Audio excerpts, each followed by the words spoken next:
타카시 교수와 함께 평화를 말하다 오늘 또 교수님 모시고 이야기 나누겠습니다. 반갑습니다. 예, 네. 자, 오늘은 한반도 정세 주제로 이야기해 보도록 하겠습니다. 전쟁 위기가 계속 고조되고 있습니다.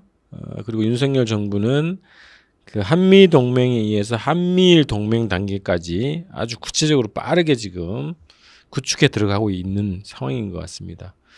자, 9.19 군사합의가 종단됐고요. 또 대북 전단이 계속 북으로 살포가 됐습니다. 거기에 맞서서 북은 이제 오물풍선을 지금 정부 집계로는 3,100몇 개가 날라왔다 이렇게 집계를 하고 있습니다. 그리고 또 대북 확성기가 재개가 됐고요. 점차 계단식으로 위기가 고조되고 있는 상황입니다.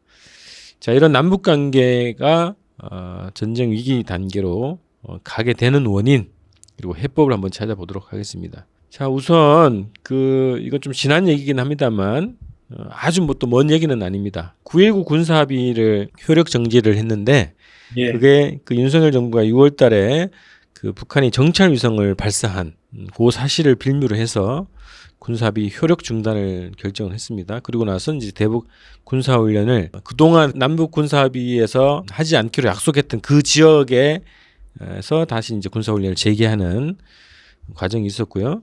또 대북전 전단이 지속적으로 본격적으로 아주 공개적으로 지금 살포되고 있습니다.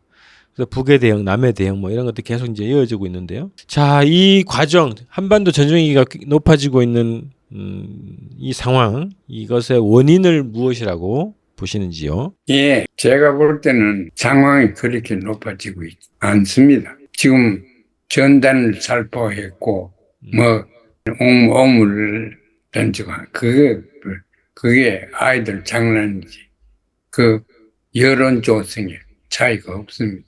그게 휴전선에 확성기를 했는데, 그걸 하면 얼마만큼 가는데 개성에 그래 사람들이 많지도 않고 그래 큰 효과가 제가 평양 많이 다니면서 또 살포를 발견해서 그 토론하는 걸 봤는데 그 여기에서는 남쪽에서는 그게 북쪽 사람들이 현혹시키고 자기 제재에 대해서 불신감을 가지게 하는 큰 요소가 그렇지 않습니다. 몇 사람이 듣겠느냐, 휴전선에서.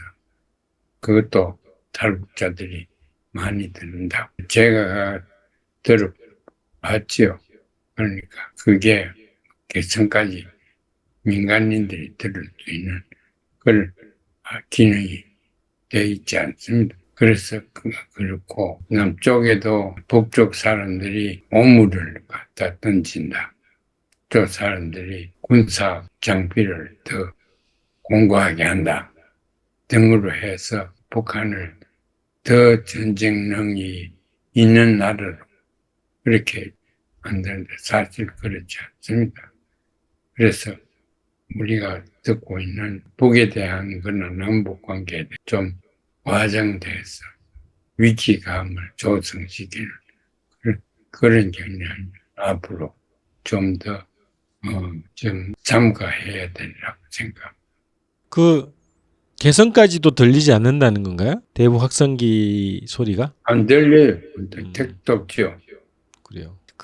어쨌든 말씀하셨던 것처럼 이제 실제적인 효과는 없는데 이렇게 이제 그 반북 캠페인을 하는 거죠. 또 전쟁 위기 그 남쪽에서 국내용을 이용하는 거지 실질적으로 북에 영향을 미치지 않습니다. 그래서 지금 윤석열 정부가 그 탄핵 위기에도 몰리고 정치 위기, 정권 위기에 몰리니까 더욱더 이제 이렇게 그 대북 전쟁 위기를 의도적으로 고소시킨다는 평가가 있단 말이죠. 예, 한국에서 인기가 워낙 없고 또 정치적으로 살 길을 찾으려고 하니까 집안에 반란이 일어나는 걸 끄기 위해서 외부에 반란을 일으키는 그런 경향이 있는데 그게 남북관계 꼭 그렇습니다.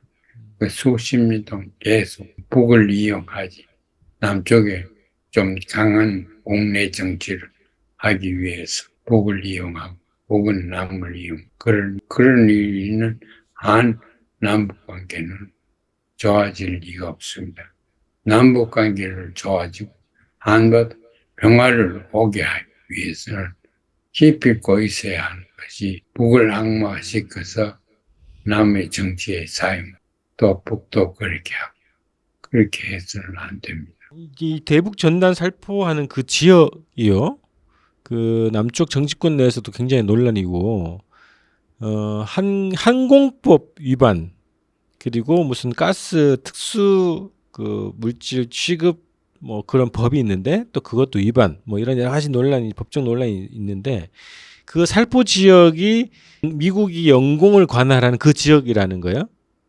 그러면 미국이 이것을 방임하는 거 아니냐 의도적으로 혹은 뭐 NED라고 하는 미국의 조직이 뒷돈을 대기 때문에 미국의 작전 차원에서 전개되는 거 아니냐 이런 평가가 있습니다. 어떻게 보십니까?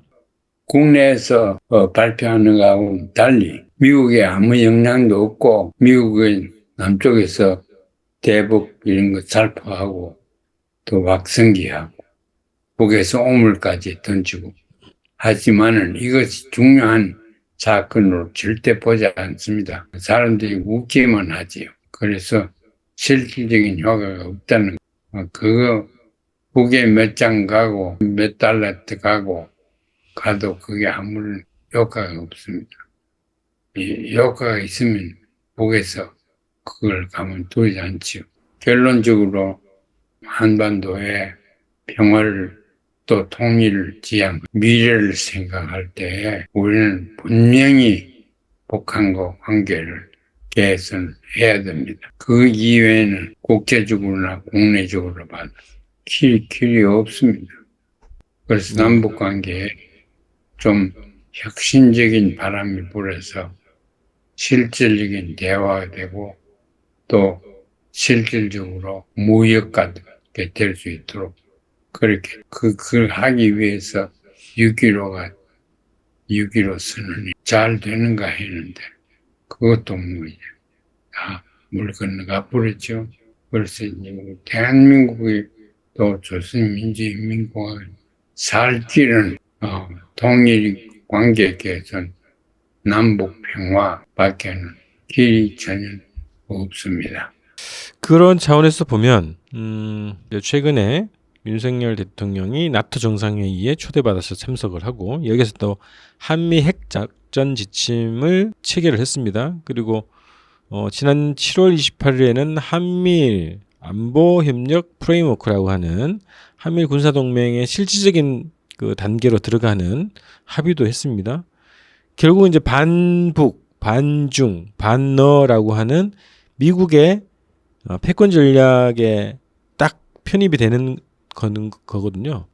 말씀하신 대로 한반도 평화, 한반도 통일, 남북관계 개선이라고 하는 완전히 정반대의 지금 길을 미국의 이익을 앞장에서 개척해 나가는 어떻게 보면 돌격대 역할을 하고 있단 말이죠. 이제는 옛날과 다르기 때문에 여론이 조성돼야 됩니다.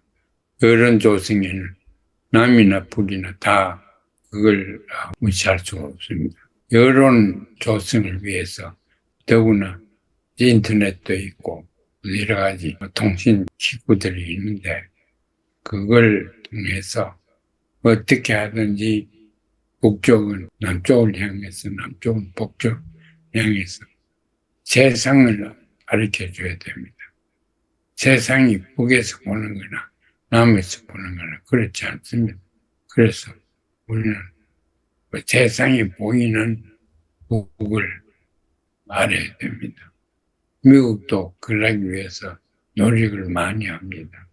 북을 어떻게 이해해야 되겠느냐. 그 전문가들 불러가 얘기를 시키는데 북을 이해하기 위해서는 북의 입장에서 북을 이해해야 되고 또 그 반대로 남도 그렇습니다. 그러니까 남북이 할 일은 서로 이해시키는 그런 방향으로 나가야 되고 지도자에 의해서 남북 평화를 조성하는 것 또 중요하겠지만 과거에는 하지 못했던 인민들에 의해서 학생들에 의해서, 노동자들에 의해서 통일운동 밑에서부터 올라가면서 하는 것이 중요하다고 생각합니다. 세계적으로도 그런 게 중요하다.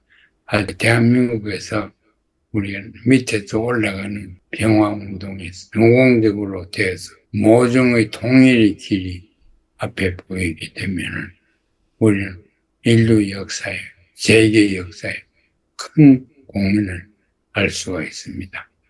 그러한 웅지를 가지고 통일 문제를 우리의 한반도의 통일 문제 국가적이지 말고 이 세계적인 역할을 할 수 있겠구나 이런 생각을 해야 옳다고 생각합니다.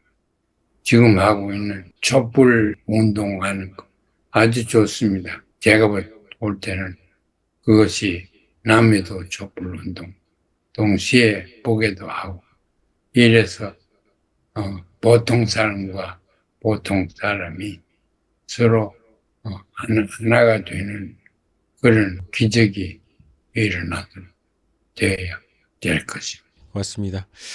자, 그래서 남쪽에서 지금 벌어지고 있는 촛불 대행진, 이건 윤석열 탄핵을 요구하고 있습니다. 그래서 국익을 훼손하고 파괴하고 한미일 군사 동맹으로 치달아가고 있는 이 윤석열 정부의 행보를 멈추기 위해서라도 윤석열 탄핵이 필요하다. 그래서 탄핵이 평화라고 하는 그런 기치로 싸우고 있습니다. 그래서 이 말씀하셨던 대로 남북 관계를 개선하고 평화 통일로 나아갈 수 있는, 그리고 우리 민족의 주권을 지키는 그러한 철학과 정책을 가진 정치 세력이 정부를 구성하는 그런 것이 유일한 방법이 아닐까 싶습니다. 예, 그렇습니다. 그런 유일한 방법이라고 합의하기는 쉬운데 이행 안 하는 것이 굉장히 어렵습니다. 네, 기득권을 가지고 반공정신에 빠져 있는 사람. 그래서 우리 통일은 당분간은 두 체제와 두 사정을 인정하는 그런 연방제랄까 연합제를 해야 되리라 생각하고, 그게 지난번에 잘 뜨기도 전에 그걸 다 불타서 재정이 되어버렸어. 그래서 다시 6.15를 재검토를 해야 되지 않나 그렇게 생각을 합니다. 네, 알겠습니다. 자, 오늘 방송 이렇게 마무리하겠습니다. 한반도 전쟁 위기 해법 원인을 주제로 이야기 나눴습니다. 다음 방송에서 뵙겠습니다. 예, 안녕히 계세요. 네, 예. 고맙습니다.